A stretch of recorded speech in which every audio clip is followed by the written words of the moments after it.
ஒரு காலத்தில் சூரபத்மன், சிம்மமுகன், தாரகாசுரன் என்ற 3 அசுரர்கள் கடுமையாக தவம் செய்து சிவபெருமானிடம் ஆசீர்வாதம் பெற்றார்கள்.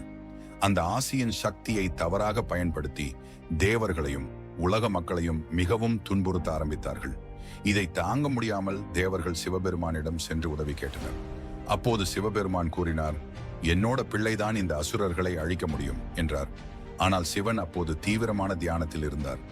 இந்த நேரத்தில் காதலின் தேவனான மன்மதன் சிவபெருமானை தியானத்திலிருந்து எழுப்ப ஒரு மலரம்பை எய்தார்.